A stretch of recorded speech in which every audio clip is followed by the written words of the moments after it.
Words that hid the reality of what had happened to Nina, but not the truth. That my sister was dead. I was numb all of a sudden, as an image of her came to me, slender, vibrant, tormented. Nina belonged in the land of the living, not a morgue. Her son Abe was at the house alone, the detective inspector went on, breaking into my thoughts. Abe's school had me listed as next of kin. How soon can you get here? I was next of kin. For a moment I was stunned. I can leave in a minute. Suddenly I remembered. I need her address. Shock compounded on shock as I wrote it down. When we'd been absent from each other's lives for so long, it made no sense that Nina had named me next of kin. But then we were sisters. Blood was thicker than water. The DI's voice broke into my thoughts. How long will it take you to get here?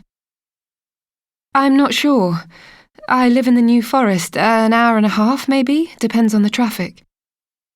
As I switched off my phone, a fleeting picture of Abe came to me, of the last time I saw him, a small, lost figure, standing in front of a sash window. There were no curtains, just the peeling paint framing the expanse of darkness outside. Abe had been wearing his pajamas, his feet bare, Nina standing beside him, as though they were watching something together. I remember seeing him reach for her hand, noticing Nina's lack of response. After a few seconds, Abe's hand falling away. Unless Jude, his older brother, was around, which somehow I doubted, Abe had no one, as far as I knew. So I was driving. Then, out of nowhere, I was thinking of the Crybabies, the band of which I'd been the lead singer, in my late teens, early 20s, when life had been simple. Why am I thinking about the Crybabies, with everything else that is going on? But I knew what had reminded me. It was the many times we'd driven up this same stretch of the M3 towards London for some gig or other, music blaring, Danny's van filled with smoke from the Gauloise he chain-smoked, the scent of youth and hedonism. The car in front slowed down suddenly, jolting me back to the present. Slamming my foot on the brakes, I felt my car skid slightly on the wet road. My heart lurched. I needed to focus. Dropping back into the slow lane, I peered ahead through the windscreen at the car lights multiplied in the rain, thinking about Nina. Desperate to leave home, at 17 I'd moved into her cottage in a remote part of Hampshire.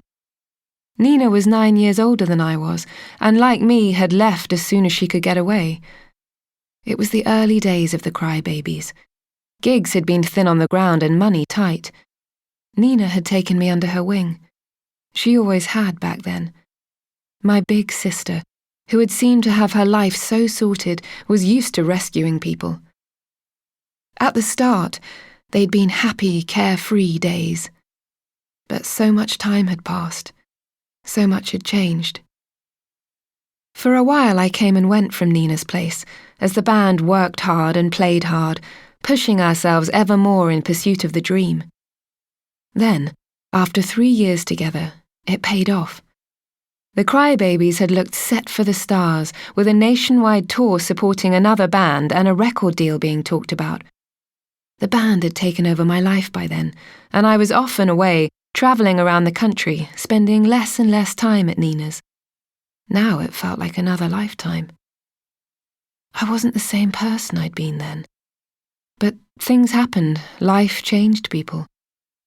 That brought me back to Matt again, to our first meeting 2 years ago at a New Year's Eve party.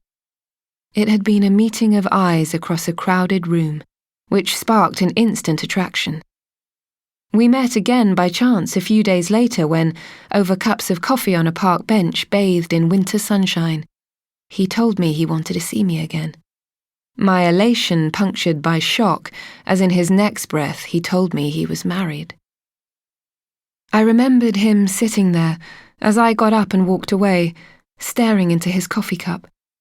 I'd reached the edge of the park before I heard his voice behind me, saying he wasn't sure what was happening to him, but please. He had no right to ask, but couldn't I give him time to work things out?